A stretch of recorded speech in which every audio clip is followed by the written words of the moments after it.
03 സംഭൂജരായ സ്നേഹിതരെ സുഹൃത്തുക്കളെ, നാടകം ആരംഭിക്കുന്നു. തെരുവ് നായ്ക്കൾ.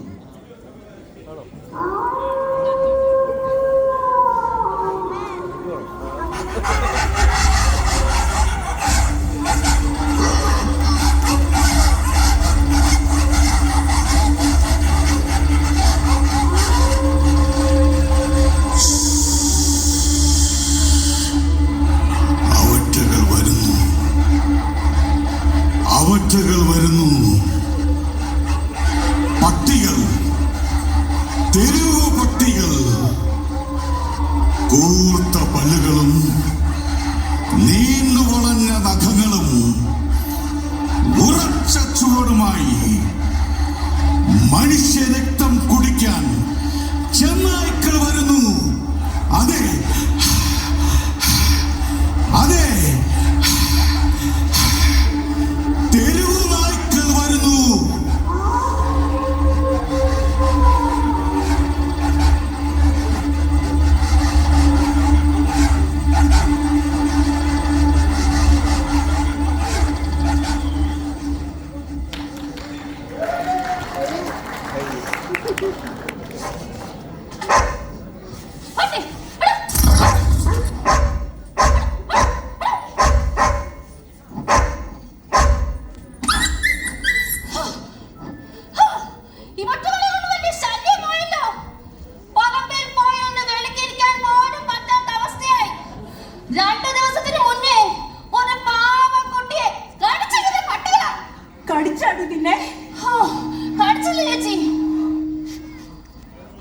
നാട്ടം കൊണ്ട് മേല മൂക്കം പൊത്തി ശ്വാസവും പിടിച്ചു വേണം ഈ ഒരറ്റം മുതൽ അങ്ങേ അറ്റം വരെ ഒന്ന് ഓടിയെത്താൻ. എങ്ങനെ ഈ കോളനിയിൽ പട്ടികൾ പെരുകാതിരിക്കും? ഇറച്ചി വെട്ടാത്ത ദിവസമില്ല. എന്നിട്ടോ അതിന്റെ വേസ്റ്റ് കൊണ്ട് തള്ളിയിടുന്നത് ഈ റോഡ് സൈഡിലും. നാറിയിട്ട് നടക്കാൻ പറ്റാതായേ.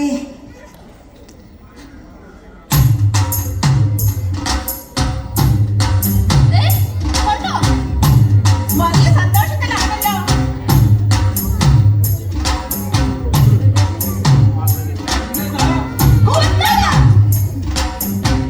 ഓ, ഇന്നും പട്ടി അടിക്കാൻ ഓടിച്ചല്ലേ? പേടിക്കണ്ട, എല്ലാം ശരിയാവും. നമ്മുടെ അണ്ണൻ വരുന്നുണ്ട്. ഒന്ന് കയറ്റി അടിച്ചോ. സ്നേഹമുള്ളവരെ, നിങ്ങളെ കാണാൻ കഴിഞ്ഞതിൽ അതിയായ സന്തോഷമുണ്ട്. സുഹൃത്തുക്കളെ, ഞങ്ങളുടെ ക്ഷണം സ്വീകരിച്ചല്ല നിങ്ങളിവിടെ എത്തിയതെങ്കിലും ഏവരെയും ഹൃദ്യമായി ഞങ്ങൾ സ്വാഗതം ചെയ്യുന്നു. ഇതൊരു ധന്യമായ മുഹൂർത്തമാണെന്ന് ഞങ്ങൾ പറയില്ല. പക്ഷേ ഇന്നിവിടെ വരാൻ പോകുന്ന അതിഥിയുടെ സാന്നിധ്യം നമുക്കെല്ലാവർക്കും സന്തോഷം പകരുന്നതാണ്. ഈ നഗരം ഉറങ്ങുമ്പോഴും അവൻ മാത്രം നമുക്കായി ഉണർന്നിരിക്കും. കുട്ടികൾക്ക് അവൻ നല്ലൊരു സുഹൃത്താണ്. വലിയ യാത്രക്കാർക്ക് അവനൊരു ആശ്വാസമാണ്. പ്രായമായവർക്ക് അവന്റെ സാന്നിധ്യം അനുഗ്രഹമാണ്. പ്രവാസികളായ നമ്മുടെ കുടുംബം സ്വസ്ഥമായി സഞ്ചരിക്കുന്നത് പോലും അവനുണ്ടെന്നുള്ള ധൈര്യത്തിലാണ്. ആരാണവൻ? അവൻ വരുന്നു, കരുത്തുറ്റ മനസ്സുമായി. വീരനായ അവൻ വരുന്നു. എന്റെ പള്ളി ചിലച്ചത് മതി കേട്ടോ. എന്തൊക്കെയാണ് വീമ്പിളക്കുന്നത്? മാറാതോ അവരുടെ പോലെ അല്ലേ എഴുന്നള്ളിക്കുന്നത്. വാസു, എല്ലാരും വാസുവണ്ണ എന്ന് വിളിക്കും. കുട്ടികൾ എന്നെ കാണുമ്പോ വാസുമാമ വാസുമാമ. പ്രായമായവർ എടാ വാസുവേ കണ്ടിട്ട് എത്ര നാളായടാ. പെണ്ണുങ്ങൾ കാണുമ്പോ വാസുവാണിപ്പോ വലിയ ഗമയ. വാസു, പട്ടിപിടുത്തക്കാരൻ വാസു. നീ ഒന്നും വാസുവിനെ കളിയാക്കണ്ട. എന്തൊക്കെ പറഞ്ഞാലും വാസു ഈ നാട്ടിലുള്ളത് നമുക്കൊക്കെ ഒരു ധൈര്യം തന്നെയാ. പട്ടിശല്യമാണെങ്കിലോ നാൾക്ക് നാൾ വർദ്ധിച്ചുകൊണ്ടിരിക്കുന്നു. മടി, നമുക്ക് പോകാം. പട്ടിയെ വന്ധീകരണം ചെയ്യാനും കൊല്ലാനുമുള്ള ഗവൺമെന്റ് സംവിധാനം സ്വാഹ. പട്ടികളെ ചെറുപ്പടി കാണുമ്പോ ശരിക്കും ദേഷ്യം തോന്നും. വാലെ പിടിച്ച് പട്ടിയെ താഴേക്ക് വലിച്ചെറിയുക, അവയെ തല്ലിക്കൊല്ലുക. എന്നിട്ട് അതിന്റെ പടം എടുത്ത് ഫേസ്ബുക്കിൽ മറ്റിട്ട് അലക്ക ഇതിന്റെ ഒന്നും ഒരാവശ്യമില്ലേ? അപ്പൊ നമ്മുടെ വഴി മുടക്കാൻ വരുന്ന പട്ടികളെ കൊല്ലണ്ടായോ? കൊല്ലണം. അതിനൊരു സൂത്ര പണിയുണ്ട്. ആതിരമനത്തിന്റെ ചോറും ഇറച്ചിയും കൂട്ടിക്കഴിച്ച് തിരിച്ചാൽ ഏത് പട്ടിയും ചാവും. ചോറും ഇറച്ചിയും കൂട്ടിക്കുഴച്ച് തിരിച്ചാൽ ഏത് പട്ടിയും ചാവും. പട്ടികളെ കൊന്നുവിട്ടാൽ അവറ്റുകൾ സ്വതന്ത്രമായി നടക്കും, ആളുകളെ കടിക്കും, ജനം മരിക്കും. പക്ഷേ പട്ടിയെ കൊല്ലേണ്ടവൻ കൊല്ലും. കേട്ടാ? ഞാൻ എത്തിയല്ലേടാ, പഠിക്കട്ടെ, അറിയിക്കാം. ശരി ശരി ശരി. എന്താണ് വാസു, വളരെ സീരിയസ് ആയ ചർച്ചയിലാണല്ലോ. പട്ടിയെ കൊല്ലുന്നതിനെ അനുകൂലിച്ചും പ്രതികൂലിച്ചും ധാരാളം ചർച്ചകൾ നടക്കുന്നുണ്ട്. അതെ, എന്താണ് ഈ കാര്യത്തിൽ സാറിന്റെ നിലപാട്? ഓ, അതാണോ വിഷയം? ഈ വിഷയം നമുക്ക് എങ്ങനെ വേണമെങ്കിലും വ്യാഖ്യാനിക്കാം. തെരുവ് നായ്ക്കളെ ഭൂമുഖത്ത് നിന്നും ഉന്മൂലനം ചെയ്യണമെന്ന് പറയാൻ ഒരു സർക്കാരിനും സാധിക്കുകയില്ല. അതേസമയം ജനങ്ങളുടെ ആശങ്കകൾ മനസ്സിലാക്കി ഈ വിഷയം വളരെ ഗൗരവമായി പഠിച്ചുകൊണ്ടിരിക്കുകയാണ്. ഒരൊറ്റ ചോദ്യം, നമ്മെ ആക്രമിക്കാൻ വരുന്ന പട്ടികളെ കൊല്ലണമോ വേണ്ടേ? ഈ അടുത്ത കാലത്ത് ഒരു കുട്ടിയെ മൃഗീയമായി കടിച്ചു കയറിയ കേസാണെങ്കിൽ സർക്കാർ അതിന്മേൽ നിലപാട് സ്വീകരിച്ചു വരുന്നു. നിലപാട് നല്ലതുപോലെ സ്വീകരിക്കുന്നുണ്ട്. ഒരു കാര്യം മനസ്സിലാക്കി, ഓരോ നായ്ക്കളുടെയും ക്യാരക്ടർ വ്യത്യസ്തമാണ്. റഷ്യയിലെയും ചൈനയിലെയും നായ്ക്കളെ നോക്കൂ, അവർ ബുദ്ധിരാക്ഷസന്മാർ. അവറ്റുകളുടെ ഓരിടലും പോലുണ്ട് സംഗീതം. അമേരിക്കൻ രാജ്യങ്ങളിലെ നായ്ക്കളെ നോക്കൂ, ജനാധിപത്യത്തിന്റെയും മുതലാളിത്തത്തിന്റെയും സംഘടനയും കുര. യൂറോപ്യൻ രാജ്യങ്ങളിൽ നായ്ക്കൾ റോഡ് ക്രോസ് ചെയ്യുന്നവരും പെഡസ്ട്രിയൻ ലൈനിൽ കൂടെയാണ്. എന്നാൽ നമ്മുടെ രാജ്യത്തോ മനുഷ്യരെ ആക്രമിക്കുന്ന ആനകളെ, പുലികളെ, എന്തിന് പിടിച്ച പശുവിനെ വരെ വെടിവെച്ച് കൊന്ന നാളാണ് നമ്മുടേത്. സാറേ, ആക്രമിക്കാൻ പറഞ്ഞ നായകളെ കൊല്ലാമോ ഇല്ലയോ? നമുക്ക് നേരെ വരുന്ന ഏതൊരു ആക്രമണത്തെയും പ്രതിരോധിക്കാൻ നമുക്ക് അവകാശമുണ്ട്. ഒരു നായ നമ്മളെ ആക്രമിക്കാൻ വന്നാൽ നമ്മൾ എന്ത് ചെയ്യും? നാം പ്രതിരോധിക്കും. ഗവൺമെന്റ് പല പദ്ധതികളും ആവിഷ്കരിച്ചു വരുന്നു. അതിലൊന്ന് നായ്ക്കൾ ഡൊമസ്റ്റിക് ആനിമലിൽ പെട്ടവയാണല്ലോ. നിയമം നടപ്പിലാക്കി അവയെ വൈൽഡ് ആനിമലാക്കി വനത്തിലേക്ക് കടത്തിവിടും. വന്ധീകരണം കൃത്യമായി നടപ്പിലാക്കും. നായ്ക്കൾക്ക് മാത്രം വിഹരിക്കാൻ ഡോഗ്സ് എന്റർടൈൻമെന്റ് പാർക്ക് നിർമ്മിക്കും. നായ്ക്കളുടെ വ്യായാമത്തിനും സഞ്ചാരത്തിനുമായി ഫെൻസിംഗ് തിരിച്ച് പ്രത്യേകം നടപ്പാത സജ്ജമാക്കും. പിന്നെ മറ്റൊരു സ്ട്രാറ്റജി എന്ന് പറയുന്നത് 2 മാസത്തിലൊരിക്കൽ നാഗാലാൻഡിൽ നിന്നും ഭക്ഷണപ്രിയരായ ആൾക്കാരെ കൊണ്ടുവന്ന് പട്ടിയിറച്ചി തീറ്റിക്കുന്നതടക്കം വളരെ വ്യത്യസ്തവും ആകർഷവുമായ പദ്ധതികൾ ഗവൺമെന്റ് ആവിഷ്കരിച്ചു വരുന്നത്. എന്റെ സാറേ, നമ്മള് നാഗാലാൻഡുകാരെ പോലെ പട്ടിയെ തിന്നേണ്ടി വരുമോ? വാസണ എന്താ പറയണത്? പട്ടിയെ ശാപ്പിടാനാ? പട്ടിയുടെ രൂപവും അതിന്റെ തൂക്കവും പൊക്കവുമുള്ള ആടിനെ തിന്ന, നാനിനെ തിന്ന, പട്ടിയെ തിന്നൂടെ? ഒരു കാര്യം മനസ്സിലാക്കണം, ഇപ്പോഴും ലോകത്തിന്റെ പല ഭാഗങ്ങളിലും പട്ടിയിറച്ചി യഥേഷ്ട സാപ്പിടുന്നവരുണ്ട്. ചർച്ചകൾ നടക്കട്ടെ. ജനാധിപത്യ രാജ്യത്ത് ചർച്ചകൾക്കാണല്ലോ പ്രസക്തി. ചർച്ചകൾ നടക്കണമല്ലോ, നടന്നല്ലേ മതിയാവൂ. നടക്കട്ടെ, നടന്നുകൊണ്ടേയിരിക്കും. അപ്പൊ ശരി, കാണാം. ഞാൻ വരുന്നു. ഞാൻ വന്നിട്ട് മതി ബാക്കി കാര്യങ്ങളൊക്കെ. ശരി ശരി, ഓക്കെ. അല്ല, റഷ്യയിലെയും അമേരിക്കയിലെയും പട്ടികളുടെ കൊലയ്ക്ക് പ്രത്യേകത്വം ഉണ്ടോ? പിന്നെ നുണയാ.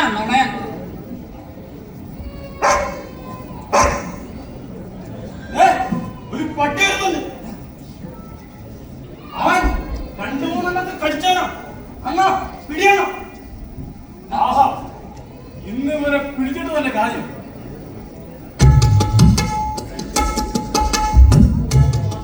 പരമ്പരാഗത രീതി കൊളുത്തറിഞ്ഞ് പിടിക്കുന്നതിന്റെ അസുഖം.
കുഴിച്ചു മൂടാ. രാത്രിയിൽ വന്ന് കുഴിച്ചു മൂടിക്കൊള്ളണേ. ഓ, ഇങ്ങനെ പറയണത്തിനെ തട്ടിയാൽ തന്നെ നമുക്ക് മനസമാധാനത്തോടെ കഴിയാം. വാ ചേച്ചി പോകാം. വാസു, വാസു, നീ നിയമം കയ്യിലെടുക്കരുത്. നായ്ക്കളെ കൊന്നോർക്കുന്ന ഈ സ്വഭാവം നിനക്ക് തന്നെ വിനയായി തീരും. വന്നു ഒരു പട്ടി സ്നേഹി. അതെ, ഞാൻ നായ സ്നേഹിയാണ്. സമ്മതിക്കും. പ്രകൃതിയിൽ എല്ലാ ജീവജാലങ്ങളെയും ശിക്ഷിച്ചത് പൊന്നു തമ്പുരാനാണ്. എല്ലാ മതഗ്രന്ഥങ്ങളും പഠിപ്പിക്കുന്നത് ഭൂമിയിലെ മുഴുവൻ ജീവജാലങ്ങളെയും സ്നേഹിക്കാനാണ്. എന്നാൽ നമ്മുടെ നാട്ടിൽ മാത്രമല്ലേ ഈ പാവം നായകൾ വേട്ടയാടപ്പെടുന്നു. ഒരല്പം മനുഷ്യത്വം അവരോട് കാണിച്ചുകൂടെ? ഇവിടെ മനുഷ്യരോടില്ല മനുഷ്യത്വം, പിന്നെ അവറ്റകളോട്. എടോ, നമ്മുടെ നായകൾ വെറും പാവങ്ങളാണ്. സുഹൃത്തുക്കളാണോ? ഓ, സുഹൃത്തുക്കൾ. അവറ്റകൾ എത്ര പേരെ ആക്രമിച്ചിട്ടുണ്ടെന്ന് അറിയാമോ? എത്ര പേർ കടിയേറ്റ് മനുഷ്യരുണ്ടെന്ന് അറിയാമോ? അതിനെ പറ്റി ആർക്കും ഒന്നും സംസാരിക്കണ്ട. കുട്ടികൾ ഇന്ന് ഭീതിയോടെ കഴിയുന്നു. സ്ത്രീകൾക്ക് പുറത്തിറങ്ങി നടക്കാൻ സാധിക്കുന്നില്ല. പട്ടിയെ കൊന്നാലോ കേസും കൊല്ലാൻ പോകും. ഇതിന്റെയൊക്കെ ഉത്തരവാദി ഞാനാണോ വാസു? മാലിന്യമടക്കം കാര്യങ്ങൾ കൃത്യമായി നടപ്പിലാക്കാൻ ഗവൺമെന്റിന് സാധിക്കണം. അല്ലാതെ അന്യന്റെ പറമ്പിലോ ഒഴിഞ്ഞിടക്കുന്ന പുരയത്തിലോ റോഡിലല്ല മാലിന്യങ്ങൾ വലിച്ചെറിയേണ്ടത്. ഈ പട്ടിപ്രേമം പറയുന്ന താങ്കളെ പോലെയുള്ളവർ മരുന്ന് മാഫിയയുടെ ഏജന്റുകളാണ്. അത്രയ്ക്ക് ധനമുണ്ടെങ്കിൽ ഇവറ്റകളെ വീട്ടിൽ കൊണ്ടുപോയി വളർത്തണം. എടോ, പട്ടികൾ പട്ടികൾ എന്ന് വിളിച്ച് അധിക്ഷേപിക്കാതെ. നായകൾ വെറും പാവങ്ങളാണോ? ശുദ്ധരാണോ? ഒന്ന് വിളിച്ചാൽ മാറ്റി കുണുങ്ങി കുണുങ്ങി കുണുങ്ങി വരി വരിയായി അതിശല്യോടെ മുന്നിൽ വന്നു നിൽക്കും. ഒക്കെ ശരിയാണ്. 2,70,000 പട്ടികൾ നമ്മുടെ കൊച്ചു കേരളത്തിലുണ്ട്. പട്ടികടിയേറ്റവരോ 1,00,000-ലധികം, മരിച്ചവരോ 100-ലധികം. വർഷത്തിൽ 8,000 കോടിയുടെ മരുന്ന് വിൽപ്പന നടക്കുന്ന സംസ്ഥാനം നമ്മുടെ കൊച്ചു കേരളമാണ്. അതിന്റെയൊക്കെ കമ്മീഷൻ എത്ര പേരെ നോക്കി പോകുന്നുണ്ടാവും. വിവരം വെച്ചിട്ടുണ്ട്. ആർക്ക് അല്ല, അത് നമുക്ക് എങ്ങനെ വേണമെങ്കിലും വ്യാഖ്യാനിക്കാം. ഒരു നായയുടെ ആയുസ് ശരാശരി 12 മുതൽ 16 വർഷം വരെയാണ്. അവയ്ക്കും ഈ ഭൂമിയിൽ ജീവിക്കാനുള്ള അവകാശമില്ലേ? ഞാൻ സ്വപ്നം കാണുന്നു.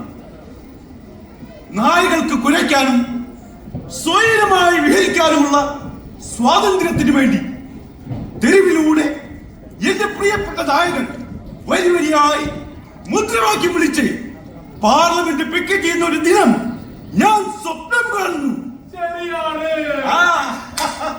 മുഴുവൻ നിരനിരയായി നടന്നു നീങ്ങുന്ന തെരുവുപട്ടികൾ, എങ്ങും പട്ടികളുടെ പോസ്റ്ററുകൾ, മുദ്രാവാക്യങ്ങൾ. പട്ടികൾക്ക് മുദ്രാവാക്യം വിളിച്ചു അവയുടെ ഒത്ത നടുക്ക് പ്രകൃതി സ്നേഹിയായ നിങ്ങൾ.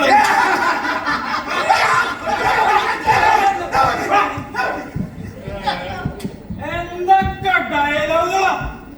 മുദ്രാവാക്യം, പാർലമെന്റ് പിക്കറ്റ്, അവന്റെ വാസണ്ണ അലക്കണ്ണ കണ്ട വന്നവരാരും കൃത്യമായ ഒരു മറുപടി പറയാതെ പോണത് കണ്ട. ഇവിടെയാണ് അണ്ണന്റെ ഒറ്റയാൾ പോരാട്ടം തീരെ കൃത്യമാവുന്നത്. അണ്ണനെ ഈ നാടിന് ആവശ്യമാണ്. അണ്ണൻ ഞങ്ങളുടെ മനസ്സിൽ ഒരു കൊച്ചു രാജാവാണ്. അണ്ണന് ഞങ്ങൾ ഒരു പല്ലക്ക് മതി.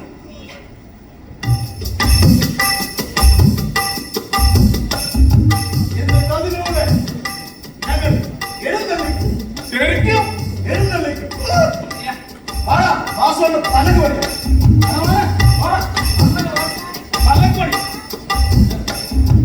അങ്ങനെ വാസുവിന് പല്ലക്കോടി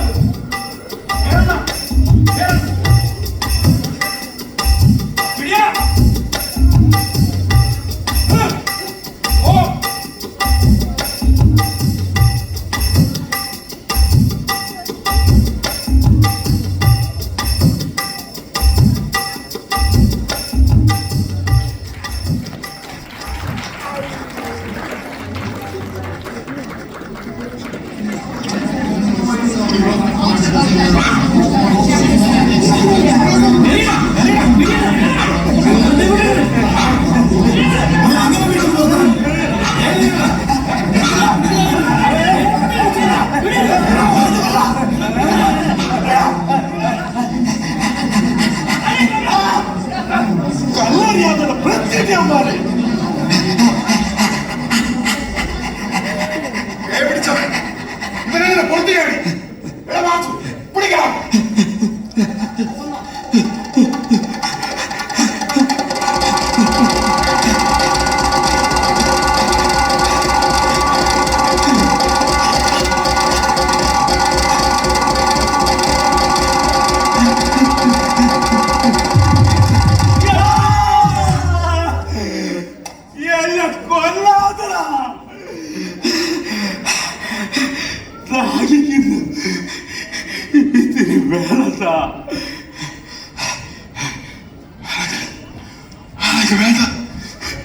വേണം കാണുമ്പോ തന്നെ എനിക്ക് പേടിയാണ്.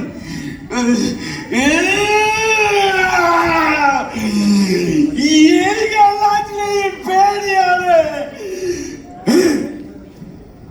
വേണ്ട, ആരും വരണ്ട, പോ, ദൂരെ പോ. മറ്റുള്ളവരെ ആക്രമിക്കുന്നു, അല്ലി കൊല്ലണം, കൊന്നോളൂ, ചെല്ലപ്പനെ കൊന്നു തിന്നോളൂ. ഓരോ വരരുത്, പോ, ദൂരെ പോ.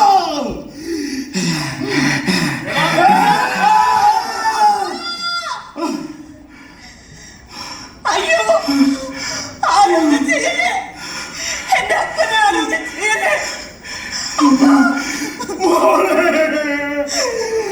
എന്റെ അടുത്ത് വരണ്ട.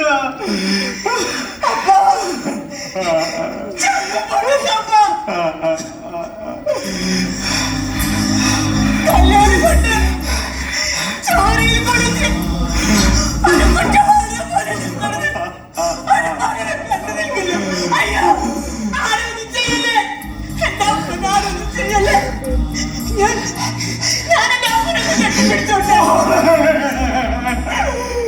എന്റെ അടുത്ത് വരണ്ട. അപ്പന്റെ കൈ കൊണ്ട് അറിയാണ്ടെങ്ങാനും എന്റെ മോളുടെ ശരീരം മുറിഞ്ഞ.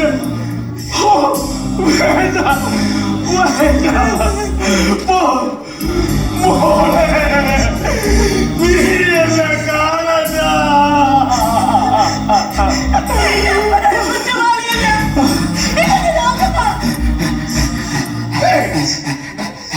ചികിത്സയ്ക്ക് വന്ന സമയം കഴിഞ്ഞു. ഇനി മരണമാണ്. അവന് മരണം ചെയ്യാൻ കുഴിവെക്കാൻ മാത്രം മതി. അങ്ങനെ പറയില്ലേ, അങ്ങനെ പറയില്ലേ.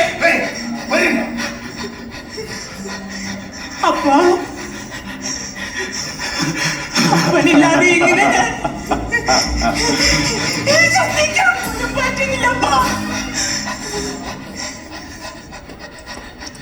നീ നീട്ടിയ വിരൽ തുമ്പു പിടിച്ചു നടന്നു ഞാൻ.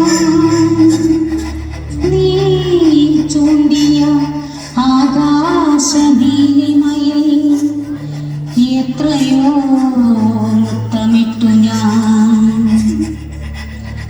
നിൻ കൈകൾ ഊഞ്ഞാലാക്കി എത്രയോ വട്ടമാടി തിമിർത്തു ഞാൻ.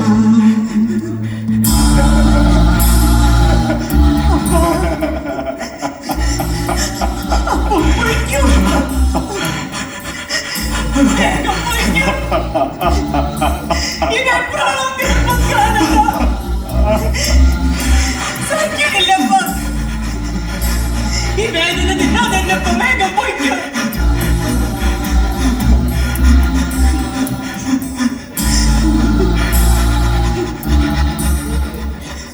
ഞാൻ കണ്ട കാഴ്ചകളൊക്കെ പാർക്കിനാവായിരുന്നു. പാതിവഴിയിൽ ഓർമ്മകൾ തിരികിട്ട് കിടക്കുണ്ട്. അവിടെ നിന്റെ വിയർപ്പിന്റെ മണമുണ്ട്, ജീവനുണ്ട്, കാവൽ തുണയുണ്ട്.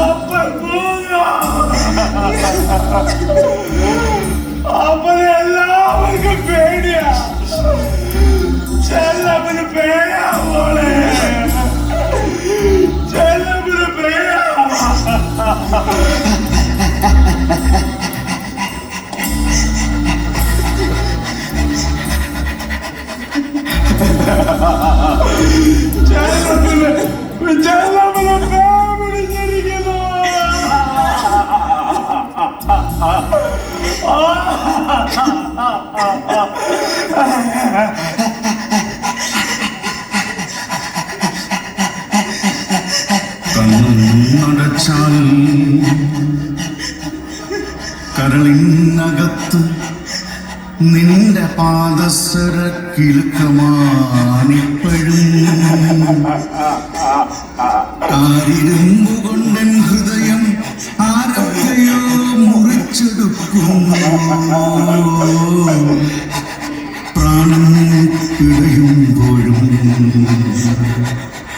പ്രാണൻ പിടയുമ്പോഴും അടരാൻ വയ്യ മകളെ നിന്നിൽ നിന്നും അകലാൻ വയ്യ.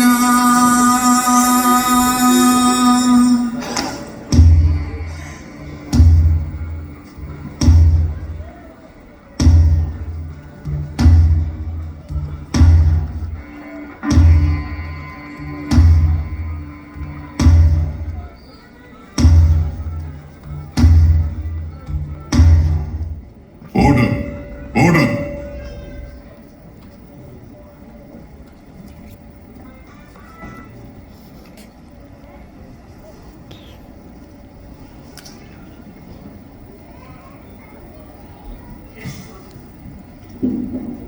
സമൂഹത്തിൽ എപ്പോഴും തെരുവ് നായ്ക്കൾ ചർച്ച ചെയ്യപ്പെടാറുണ്ട്. ഇവിടെ പലതും കേട്ടു കണ്ടു. ഒരു വശത്ത് നായ, മനുഷ്യനോട് ഇത്രയും ഇണങ്ങിയൊരു ജീവി ഈ ലോകത്ത് മറ്റൊന്നുണ്ടാവില്ല. മറുവശത്ത് തെരുവ് നായ്ക്കളുടെ ആക്രമണത്തിന് കുട്ടികളെന്നോ മുതിർന്നവരെന്നോ സ്ത്രീകളെന്നോ പ്രായഭേദമന്യേ എല്ലാവരും ഇരയായിട്ടുണ്ട്. ദൈവത്തിന്റെ സൃഷ്ടിയാണ് ഭൂമിയിലെ മുഴുവൻ ജീവജാലങ്ങളെന്ന് വാദിക്കുമ്പോഴും മനുഷ്യന്റെ സ്വൈര ജീവിതത്തിന് ഹാനികരമായതിനെ ഉന്മൂലനം ചെയ്യുക തന്നെ വേണം. നിയമം അതെങ്ങനെ വ്യാഖ്യാനിച്ചാലും മുൻതൂക്കം മനുഷ്യജീവന് തന്നെ.